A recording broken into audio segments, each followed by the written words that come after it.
Shima. We'll ask counsel in 125-739, State of Kansas versus Barnes, to please come forward.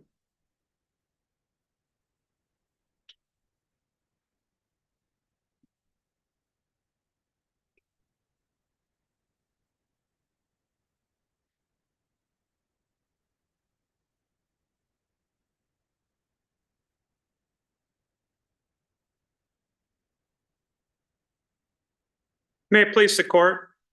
Sam Shire of the Kansas Appellate Defender Office appearing on behalf of the defendant appellant, Clyde Barnes. Your Honor, may I please reserve 3 minutes of rebuttal argument? Yes, 3 minutes is noted. Thank you, Mr. Shire. Thank you, Your Honor. It's my intent today to briefly cover issues 1 and 5 of the briefs.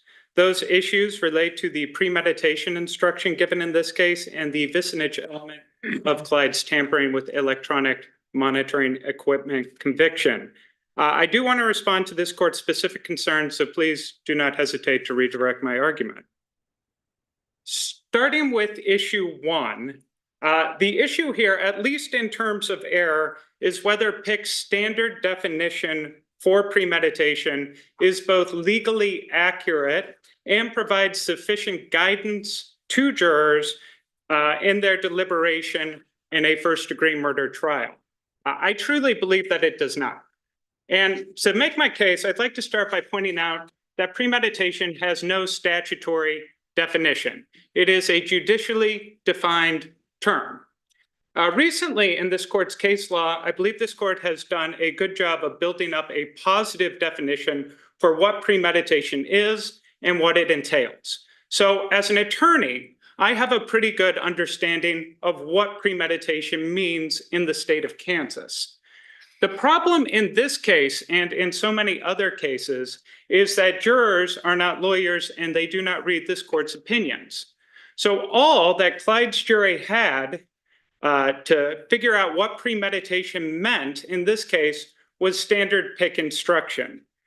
I think the problem with PIC is that it gives two positive definitions for what premeditation is. One of those positive definitions, I believe, is insufficient, and the other, I believe, is simply wrong. I'll start with the insufficient definition. PIC begins, premeditation means to have thought the matter over beforehand. To me, this is equivocal. I think some jurors could walk away from this instruction thinking that this just means intent before the act. Thought, intent, potato, potato, same thing. That in and of itself is problematic. But what makes PIC completely unacceptable as legal guidance, in my view, is its follow-up positive definition for what premeditation is. PIC goes on to say, quote, in other words, and in other words, to me, means different way of saying the same thing. In other words, to have formed the design or intent to kill before the act, period, nothing else added. PIC tells jurors that all premeditation means is intent formed before the act, and that is at odds with this court's case law. This court's recent case law has been very clear that premeditation includes a timing element and a cognitive element. To premeditate, somebody really has to deliberate on an initially formed intent. Do I really want to go through with this? PIC leads jurors to believe that all you need is intent before the act. Even a nanosecond of intent before an act would qualify as premeditation, in my view, under PIC. And that makes the definition hollow and meaningless because intent always precedes action. If intent does not occur before an act, it is involuntary. It's by definition is not intentional conduct. And so for that reason, I would implore this court to go one step further than it has in the past and recognize that a modification of PIC would not simply be best practice, that it would not simply bring more clarity. I am asking this court to find that PIC is simply erroneous. Turning to clear error, because the instruction was not objected to below, What we would have to show to demonstrate an entitlement to a new trial is to firmly convince this court of a real possibility of a different verdict, but for instructional error. And I think that we can show this in this case, and really in most cases, because of A, how hollow the definition of premeditation is that we're starting from using Pick. Under Pick, essentially any killing that is intentional is also going to be premeditated.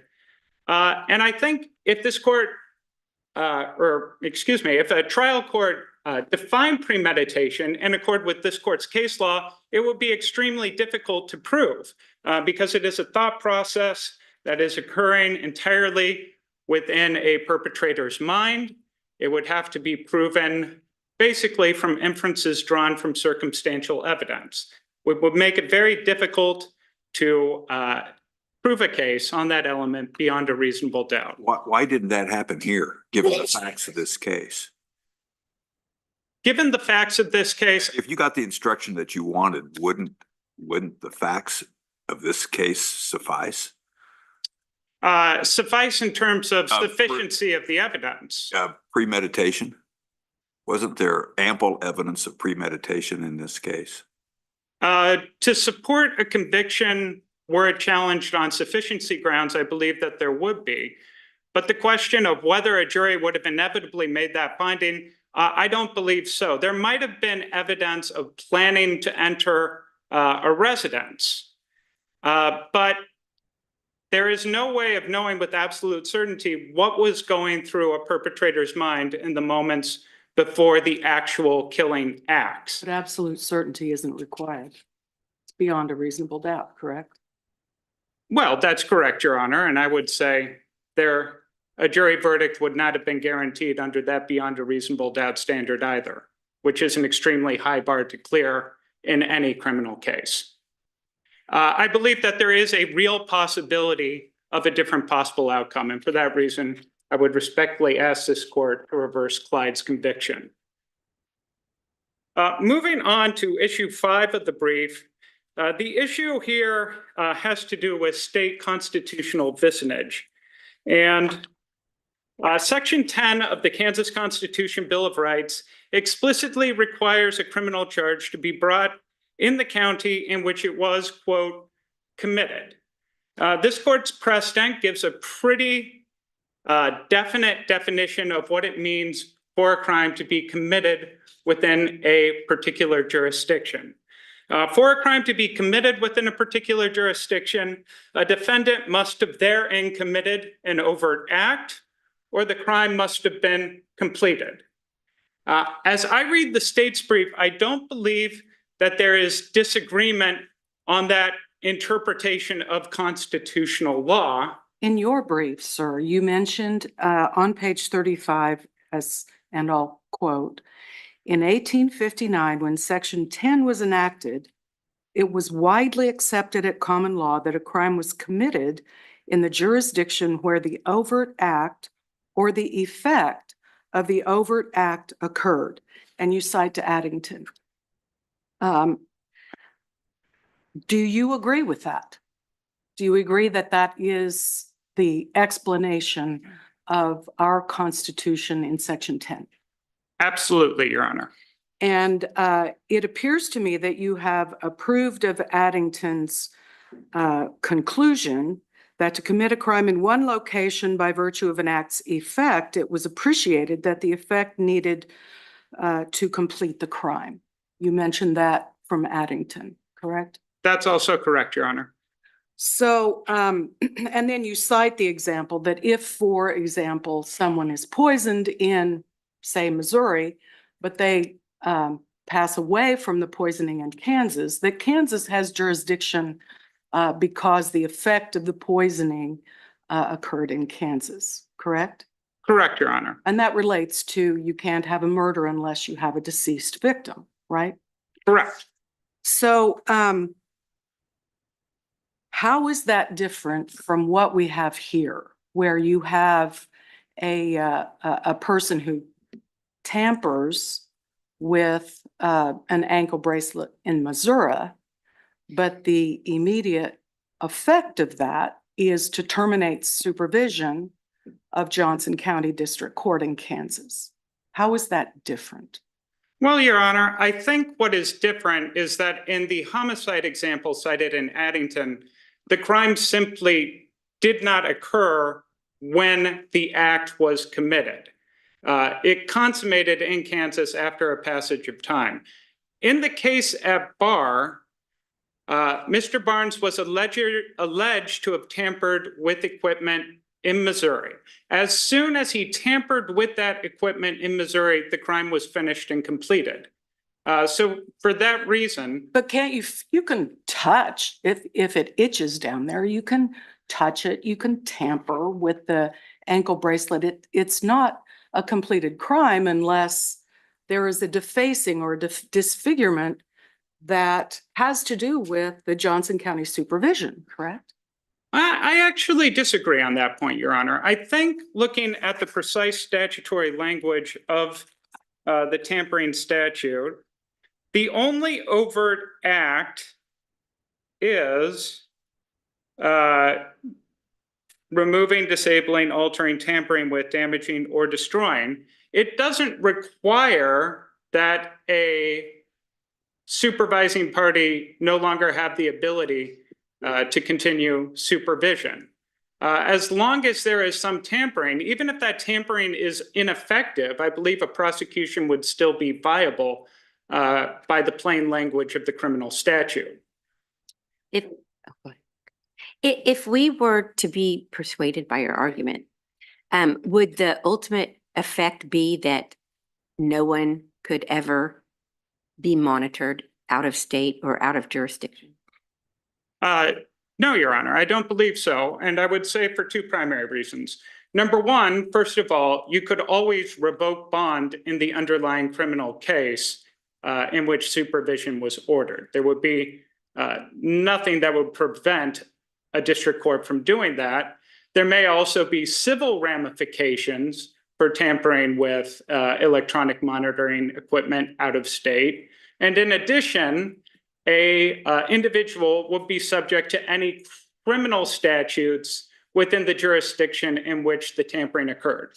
Now, I don't know if Missouri has any criminal statutes that would cover this particular conduct, but if it did, then anybody who committed such acts in Missouri would be subject to prosecution in that state. So how would they bring that? So you're saying Missouri would have jurisdiction to? Presuming that they had a statute like Kansas's, yes. If you look at Kansas's statute, there's no requirement that the that the monitoring be ordered by a Kansas court. The statute says that if you have electronic monitoring ordered by a court and the device is tampered with, it's a crime. So hypothetically, if we flip the factual scenario and an individual is ordered to submit to electronic monitoring equipment based on a Missouri court order, the electronic monitoring equipment was tampered with in Kansas, a Kansas prosecutor could bring charges in the state based on that act of tampering. Okay, so, but and that is a great intellectual answer, but from a common sense point of view, wouldn't what you're arguing for pretty much, do you foresee that courts and court services would no longer allow people to be out of jurisdiction? I mean, are you making this argument for, have you thought about the effect of your argument on everyone? Your Honor, I cannot pretend to assume that I know what the long-term ramifications of the arguments that we're advancing in this case would be. I'm basing my argument entirely on what I believe the Kansas Constitution, particularly Section 10, demands. In Addington, the court found that the effect that was claimed, which was the empty elevator, was not really an effect of the false receipt. the completion of the crime, which they were focusing on in Addington, was that you have something that is false, and then you try to get a loan with that false statement. He said it really had no effect on the grain elevator. That wasn't really part of the criminality. But would you agree that in Addington, there was no effect on the grain elevator by what the defendant did in issuing the false receipt? I suppose that's correct, but as I understand the state's arguments in this case and the prosecution's argument in Addington, the argument is that we have a condition within a particular county in Kansas that made an act outside of a county unlawful. And I think the takeaway from Addington, at least my takeaway, is that conditions that make extraterritorial acts unlawful do not confer district courts with jurisdiction over a charge. What is the relationship between 215106B, which I'll call their territorial jurisdiction statute, and Section 10? The relation, Or is there one? well, I think it was intended to codify Section 10, but I don't believe that it was successful in doing so because I believe Section. Well, it's not a venue statute. It's essentially arguing or sets the boundaries when the state of Kansas can assert territorial jurisdiction, so to speak, over an offense that occurs partly inside territorial boundaries and outside territorial boundaries, right? It doesn't necessarily direct us to which county would be the appropriate location if territorial jurisdiction exists. So I guess I'm just wondering, is that really what the statute is intended to do? It doesn't even matter. I mean, it seems to me that you could just argue that Section 10 was violated. We don't necessarily have to even reach that question, do we? About Section 10's impact on 215106. I think that's potentially correct, Your Honor. If this court were to find that there was no jurisdiction under the Kansas Constitution, that would resolve the issue. To the extent I think that there may be a statute that allows that to happen, obviously constitutional law would trump statutory law. But that, if I can just clarify, my understanding of that is that we wouldn't even need to get there. If we find that the Constitution allows the crime or an overt act and the effect of the overt act to allow jurisdiction in either state. I think this does ultimately turn on this court's interpretation of constitutional law, Your Honor, correct. If this court believes that there is no constitutional vicinage, then the conviction cannot stand. If the court believes that there is constitutional vicinage, then the conviction would stand. And I far exceeded my time, Your Honor. I'm prepared to conclude my initial argument at this time. Okay, thank you.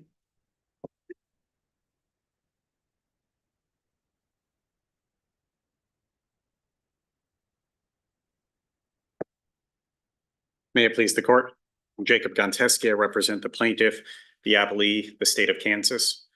Jessica Smith was a 43-year-old single mother of two who had obtained a protection order against Clyde Barnes, prohibiting Clyde Barnes from coming to her residence. And early one July morning, when Ms. Smith was home, Clyde Barnes went to her house and killed her. It was a premeditated killing by essentially all measures. He started by removing the GPS ankle monitor from his ankle that was placed on him so that courts could supervise, could monitor his whereabouts and protect Jessica Smith's. And when he removed that ankle monitor from his ankle, he then retrieved a large gardening implement, a mattock, from his home, and he got in his car and he drove to Kansas. And he came to Jessica's house. He parked a distance away in his very distinctive car. He wore black from head to toe. He donned a mask in July in Kansas. And he went to Jessica Smith's home with the mattock, with rubber gloves on his hands, and he proceeded to enter the home. Mr. Barnes now advances an argument that premeditation is not foreseen here, that there's not sufficient evidence effectively of premeditation, because he argues while it appears apparent that the assailant may have contemplated what he deems a frightening encounter with Jessica, there was not overwhelming evidence that a killing was premeditated here, and the state disagrees with that contention. Every bit of evidence shows that this was premeditated. When Mr. Barnes entered into Ms. Smith's home, very little confrontation ensued. He just essentially immediately killed her with the mattock.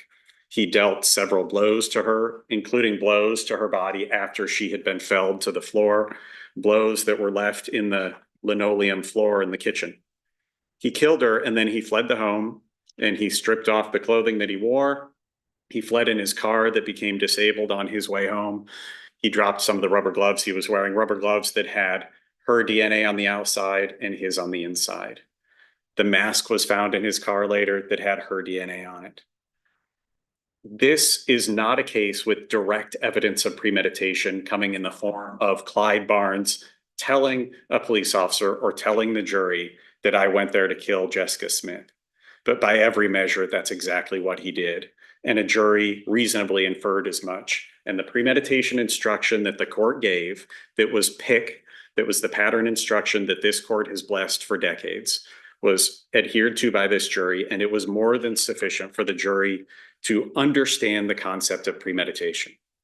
And diverging just a bit from the nuance of this argument about premeditation and which words mean what, the state would like to point out that the more we as lawyers or as courts play with and extend or curtail or tweak these jury instructions, the net result of those actions is we take away power from a jury. What we have here in Kansas is a right for a defendant to have his case heard by a jury and decided by that jury. And every time we tweak it and narrow a jury's ability to decide the facts of a case by curtailing instructions such as this one, the net result is all that we do is we remove power from a jury. We should be doing the opposite. We should be instilling a jury with the authority to decide the facts of the case. But if the revision is consistent with the law and helpful to the jury in its deliberations, I don't see how that at all interferes with the role of the jury. It may not interfere with it to the extent that instructions that would be helpful to them or guide them in their deliberations are justified. That's what this instruction did, though. And the more we sit here as attorneys and tweak that definition, word for word, pick apart every word, every or, every comma, and add more and more to it, all we do is curtail their ability to decide a case. This premeditation. Sorry, I don't mean, can you give me your best argument why this was not, the pick instruction given was not misleading to the jury? It was not misleading at all, because within the words of this instruction, it adheres to exactly what this court has recommended, that a jury be instructed both on the temporal and the cognitive elements. And that's the argument that Mr. Barnes is advancing here. He's saying this instruction is insufficient to instill upon a jury the importance that they find both a cognitive element and a temporal one. But when you look at what this pattern instruction says, it covers both of those, including in the phrase that Mr. Barnes takes issue with.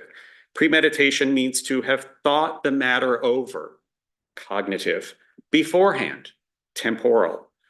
In other words, to have formed the design, cognitive, before the act, temporal. And so by every measure, every sentence of this pattern instruction covers the cognitive and the temporal elements.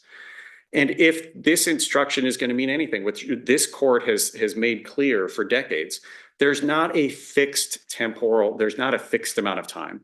The state need not prove that the defendant thought about it for an hour beforehand and designed the plan and had time to reflect on it and time to back out and all that. This court has said time and again, it need not be a day or an hour or a week or a minute, but there needs to be something there that this was not an impulsive act without a design to kill. Furthermore, so, and it's recent cases from this court. This court has picked apart this pattern instruction over and over in very recent cases and has made clear that a better practice may be to add some verbiage to it. I don't doubt that the PIC committee will review those opinions. And as they do so often, perhaps they will revise the pattern instruction. But pattern instructions are not mandatory. A district court can diverge from those, and there's nothing magical about the pattern instruction. But this pattern instruction itself has been picked apart so many times and has been affirmed so many times that this trial court reasonably relied on this pattern instruction. And this court cannot be firmly convinced that this jury would have come up with a different verdict had they been given the verbiage that Mr. Barnes now advances, particularly in the face of absolutely overwhelming evidence of premeditation in this case. This case has every bit of evidence of premeditation short of a confession. So the state argues this pattern instruction was more than sufficient. It covered all the bases that Barnes urges a trial court to cover, and it should not be found insufficient. It should not be played with. Yet again, it doesn't need to be. If I could redirect you before you get too far down on your time, could you give me your best argument that Kansas has subject matter jurisdiction here? I could. When Mr. Barnes was up here arguing, I believe Your Honor pointed Mr. Barnes to a phrase on page 35 of his brief, which had been the same portion of his brief that I had highlighted before my argument today, which was that Mr. Barnes states that in 1859, when Section 10 was enacted, it was widely accepted at common law that a crime was committed in the jurisdiction where the overt act or the effect of the overt act occurred. And here the state advanced in its brief and advances today that the effect of the overt act of removing that bracelet was here in Kansas. And Mr. Barnes argues that he could distinguish this case from a poisoning that occurs elsewhere and then the death occurs here in Kansas because both of those are elements of the murder. And so the death happening here bestowed jurisdiction. And I would argue subject matter jurisdiction is proper here in Kansas because the effect of Mr. Barnes' overt act when he got the bracelet off, the ankle monitor off of his ankle, the effect was it made it a Kansas court unable to continue to supervise or monitor Mr. Barnes' whereabouts. The sole purpose of putting that ankle monitor on him was to be able to monitor his whereabouts. So when we look at the effect of the overt act, while the effect is not an element of this offense, it's not an element of tampering that the tampering must be to an extent that it inhibits or makes impossible a Kansas court from supervising him. That's not an element. That's true, what Mr. Barnes says. But nevertheless, the effect of the overt act did occur in Kansas. It need not be an element of the offense to still be an effect of the offense or of the overt act. And this court doesn't need to go far in seeing that this is the net effect of removing the ankle monitor, because even though the words are not in the statute about monitoring, that the monitoring could be cut off, there's simply no other reason for a legislature to enact this legislation. We don't need to look beyond the legislation itself to understand why would it be a crime to cut off an ankle monitor. It wouldn't be a crime because for any other reason other than that it inhibits a court's ability to continue their monitoring supervision of the defendant. And so that's the obvious effect of his tampering with this bracelet.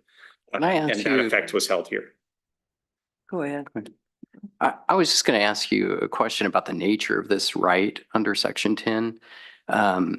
We haven't had a lot of cases, or opportunity, at least since I've been on the bench, to evaluate this provision. So it went back, it's interesting, some of our earlier cases like State v. Potter and State v. Kending, late 1876 decisions that describe this right as a personal privilege that may be insisted upon or waived by the person that possesses that right. And the rationale is pretty obvious that a defendant shouldn't be allowed to sort of game the system by sitting on the right to insist upon a different venue location and test to see whether or not they will get an acquittal. And if unsuccessful, then assert the right and say, Allah, we've got a problem here. And I think that's the rationale in those cases, but is this a waivable right? Must it be asserted at the or be waived by the defendant at trial? It's an interesting point you raise because I make I make a version of that same argument within the prosecutorial error claim within this brief, is that it should have to be raised. But this court would be justified in finding as much, that it is a waivable provision that Mr. Barnes never asserted until he arrived here. But done. I hate to interrupt you, but I want you to add done into your answer. I mean, I've got the same problem that you're talking about here, but I want to add done to the mix, because done tells us when subject matter jurisdiction attaches, and that's to the properly charging documents. This is, a venue provision. And so doesn't that help answer the question? It does, I believe. It conflicts somewhat with the line of cases and with the preservation argument that Mr. Barnes makes, which is that jurisdiction is a question of law that can be raised at any time and is reviewed de novo. But I understand that Dunn likewise says there are provisions within the complaint and notice provisions within a complaint those are waivable as long as a defendant understands the charges against him and what he's being charged with and so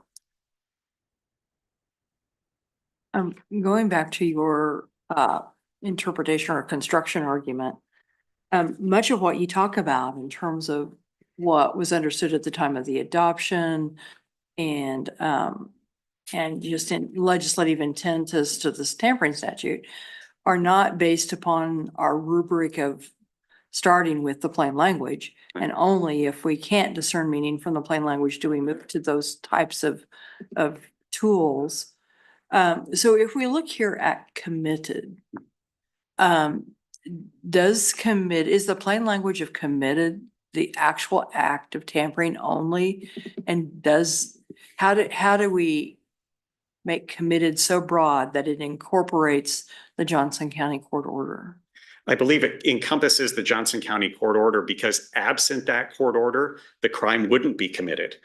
By that, I mean, if the Johnson County court order, for instance, if the Johnson County court order expired on its face, but he still had the ankle monitor on, if he were to cut it off in Missouri, we would have no crime. If he were to cut it off in Kansas, we would have no crime, other than perhaps a criminal damage or something for court services property. But we would have no crime. It wouldn't have been committed. It wouldn't have been completed because there would be no supervision. So that's a necessary element to the offense. And if that is not present, then no crime has been committed. It's not that long ago that it wasn't a crime to do this. When GPS ankle monitors first became part of supervision, there was no crime on the books for tampering with this. And so if one cut it off, they might have their bond revoked or they might have their probation revoked and they might be hailed back into court for that. But there was not this separate crime provision. So that's what bestows jurisdiction. With what time I have remaining, I would like to briefly point this court to the state's argument that it should reconsider the preservation angle that this court has taken on closing argument error. And the reason it should reconsider it is because defendants should be required to contemporaneously preserve arguments that a prosecutor has committed error in closing argument and give a trial court an opportunity to correct it. Give a trial court an opportunity to get it right. That's exactly what this court requires when it comes to evidentiary errors on appeal, is that there be a contemporaneous objection. There's no reason not to have the same. Is that by statute? It is by statute. But there's no statute regarding non-evidentiary. There is not. And if this court continues to allow those without contemporaneous preservation, then perhaps the resolution of it is a legislative. And I think part of the reasoning behind not requiring a contemporaneous objection in closing or opening is that the disruption factor. I mean, that's one of the considerations I think we've given, is that if a prosecutor is constantly engaging in proper argument or speculatively by defense counsel's point of view, it's a constant interruption in the flow, and that in itself can disrupt the trial. I think that's part of the rationale why we don't require it. How do you respond to that? But if a prosecutor is engaging in that conduct, they should be interrupted. If there is a basis for the objection, a viable basis that should be argued, then they should get interrupted, and a trial court should have an opportunity to correct that and clarify it for the jury, for judicial economy, for all the reasons that we require as much in the evidentiary context. Those justifications are even more paramount in a closing argument. Sure, we don't want to interrupt the flow, but that's a concern for a prosecutor then. They need to both get their closing argument correct and within the confines of the law. And if their flow gets interrupted by objections, then they need to be able to work past that, just as we all work past questions from this bench when we're up here at oral argument. That's not a basis to forego preservation, contemporaneous preservation, and allowing in a murder case when a jury is sitting and going through what I would agree is within the gruesome photos context, the traumatic experience of deciding a case such as this one, rather than toss out a verdict for a one-off we know in a closing argument. This court should at least require that the defendant preserved as much and gave a district court an opportunity to correct the error, correct the trial, correct the prosecutor, instruct the jury as necessary to disregard or whatever it might be, and get things back on track so that a jury understands. There is another aspect to that, just besides the interruption. And I suspect you find there are interruptions annoying. You need not confirm or deny that, but that is the concern I think defense counsel has of becoming an annoyance to the jury. Like, why don't they just let us hear what the prosecutor has to say? Because of course the jury wants to hear everything, right? They get annoyed with evidentiary objections as well. And so there is some tension with that perhaps as well. Should that be a consideration? It shouldn't be a consideration when we're trying to get it right. We're trying to get it right. And the jury is already instructed both that arguments are not evidence and that if anything is argued that is contrary to the evidence, it can be disregarded. But the jury's also instructed that objections may have been raised and ruled upon by the court, and that the jury is not to concern themselves with the basis of those. They're just to concern themselves with the rulings of the court. And so I don't believe as though this desire for defense counsel to not interrupt the flow of a prosecutor is as noble as it's argued. I don't believe it's a necessary justification to forego the contemporaneous objection requirement when the contemporaneous objection requirement that is required for evidentiary claims. This court has said time and again, and as noted, it's by statute.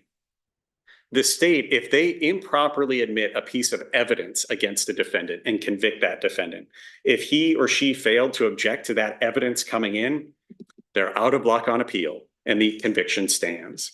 And I would argue the risk to a defendant, the threat to a defendant by improperly admitted evidence is much greater, by leaps and bounds, exponentially greater than the risk that the state misstates something in a closing argument. And that the jury hears that. The jury's instructed they can essentially disregard the argument, that it's not evidence. If it's contrary to the evidence, disregard it. And so to not require a contemporaneous objection on argument just conflicts so badly with the contemporaneous objection rule as it pertains to evidence that it's not justifiable. And these types of cases, a murder case from 5 or 6 years ago, when we're talking, whether it's Willis, whether it's Barnes, we're talking about egregious crimes that happened many times years and years ago. Counsel, I know you're out of time also. I'll interrupt and dig in a little bit on your argument about closing. If we think about incentives, doesn't the way the law currently exists make sense out of, I mean, if we want to incentivize the parties to contest evidence, to have a contested process. Adversarial system. We don't really want that in closing arguments. Do we really want to incentivize the state, for example, to push the boundaries? I mean, because that's what will happen. The state will be like, well, they have to object. I'm gonna try to get everything. And just the way that evidence is contested. And it seems to me that creates sort of a perverse incentive system for closing arguments. I can understand the concern, but at the same time, if the concern exists that attorneys don't want to be interrupted, then the prosecutor should still have the incentive to play within the bounds. Do you so to think that, speak. do you think that's what would happen? I think generally they would. I don't believe requiring a contemporaneous objection would give license to prosecutors to start running rampant over the rules. Well, no, I mean, but we all know how trials work, and there's no incentive to govern oneself when there's an external governing structure on top of one, I mean, on top, so. And there still would be here, and there still would be when they object. And if a prosecutor is making argument that continually gets objected to because they've run roughshod over the rules, because they want to require an objection, a judge is going to keep telling a jury, disregard what the prosecutor just said. And it's going to eviscerate the credibility of the prosecutor in front of the jury. A prosecutor would have no incentive to be trying to provoke an objection from defense counsel that a court would then sustain with an instruction to a jury to disregard what the prosecutor just said, much less the jury just start to disregard everything the prosecutor offered the jury. Recognizing I'm out of time, if there's any further questions, I stand for them. Absent that, I would ask that this court affirm Mr. Barnes' convictions and sentence. Thank you. Thank you. Mr. Sharp? May it please the court. There are 2 points that I'd like to make on rebuttal. The first is that I don't believe that my colleague used the precise language used by Pick to explain how the instruction gets to the point of cognition in terms of what's required by premeditation. So the exact words of the in other words clause of Pick is, in other words, to have formed the design or intent to kill before the act. So even if the word design did in fact refer to cognition, thinking over, the or sort of obliterates that as something that's required for a jury to make a premeditation finding. All that Pick requires for a jury to return a guilty verdict on a finding of premeditation is, excuse me, an intent to kill before the act. And so for that reason, if nothing else, that language must be stricken from Pick for this to be a correct articulation of the law. The second point that I wanted to get to was waiver in terms of constitutional vicinage. Is this a waivable constitutional right? Yes, I believe it is. That's what happens when a defendant requests a change of venue. This can be waived, but like all jury trial rights, the waiver has to be knowing and voluntary. So before the Section 10 right to a jury trial can be waived, a defendant has to be made aware that he or she has the right. And in this case, there was no intelligent or knowing voluntary waiver. If it's a waivable right, it cannot be about jurisdiction, right? Your Honor, I believe that Addington holds otherwise. Addington views this as a jurisdictional issue. And to the extent that we're dealing with territorial jurisdiction, it's not as if this prosecution, in my view, could have been brought in any other county in Kansas. It's simply a crime that no court in Kansas would have the authority to adjudicate, or a charge that no court would have the authority to adjudicate. And so I don't believe that that would be waivable. Well, let me push back on that a little bit. Venue can be changed simply for an inconvenient forum, can't it? Venue is referred to as in forum, but sometimes in its resolutions of criminal cases, venue is described as being jurisdictional because of Section 10. And in this case, because there is venue in literally no county in Kansas, I believe that it would have to be construed to be as jurisdictional. But I guess I see it as more maybe akin to a personal jurisdiction, or, it's jurisdictional, but it has to be asserted or waived because it's that personal right. So I guess we don't require a knowing and voluntary waiver of personal jurisdiction. You know what I mean? With these sort of personal rights. But I guess that when you're coupling it with it to the jury trial aspect, maybe. Can you dig into that a little bit more? Do you know where I'm? I believe struggling? I think I understand the court's concern. And what I would respond to is that this is an unusual sort of jurisdiction in that it's created through a constitutional right. So the constitutional right has to be waived. If the constitutional right isn't waived, there's no jurisdiction. That would be the best answer that I could give to this court in response. Isn't this just, help me with this, why isn't this just very simple? Why isn't any tampering with a device that is monitored in Kansas, regardless of where it happens, an overt act in Kansas? Why isn't that? I mean, the entire intent is to monitor the behavior and it's monitored in Kansas. Why isn't it that simple? If I take off or destroy the ability of the Kansas court to monitor, why isn't that, regardless of where it happens, an overt act in Kansas? It isn't an overt act because of the precise statutory language which prescribes tampering. The tampering is what happens to the device itself. The crime does not criminalize preventing a Kansas judicial officer from being able to monitor it. The crime is tampering, and everyone, as I understand the briefing in this case, agrees that the specific act of tampering happened in Missouri. Unless this court has any further questions, I will. Isn't it also possible to look at this as two acts? One act was the tampering or the fiddling with the ankle bracelet. The other was the act of terminating supervision in Kansas.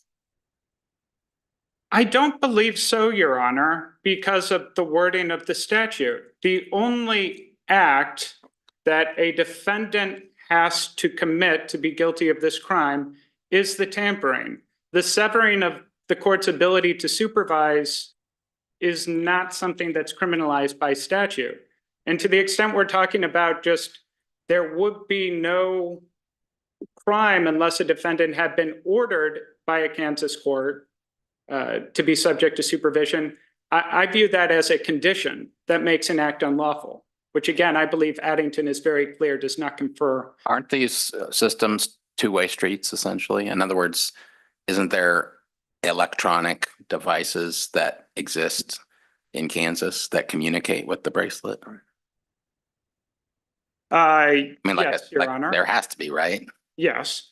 And why didn't he, quote, disable electronic monitoring equipment used pursuant to a court order? That equipment specifically being the other side of the the other soup can. Mm-hmm. I don't think that was disabled. The only device that was disabled, that the devices in Kansas were able to continue reading data from the device in Missouri. The data that they received indicated, at least in the view of the court operators, that the device had been removed from an ankle. So I don't think that any device in Kansas was disabled or tampered with or adversely affected in terms of how it functioned. It functioned perfectly well in Kansas. Because the case was prosecuted as a removal. Pardon, I didn't. As a removal. In other words, he didn't smash the bracelet with a rock. He just took it off. That's correct. But first he had to disable it, didn't he? Didn't he first have to disable it by cutting it, taking it off? Well, that didn't prevent it from transmitting data. I would view the prosecution as being predicated on an act of tampering, which is removing. But there was evidence that there was in fact no monitoring during that 5-hour period.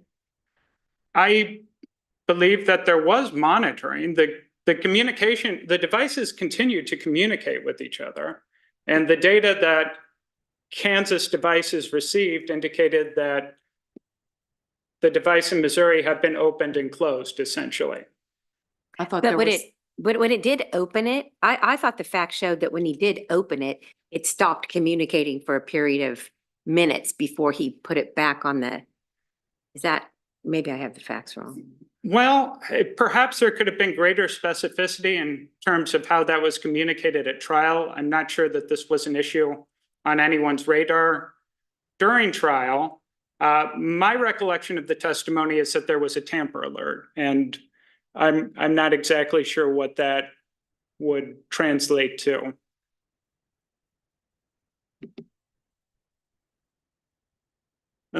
Unless this court has any further questions, I'm prepared to conclude argument at this time. I see none. Thank you. Thank you, Your Honors. Thank you to both counsel for your arguments in this matter. The court will take it under advisement.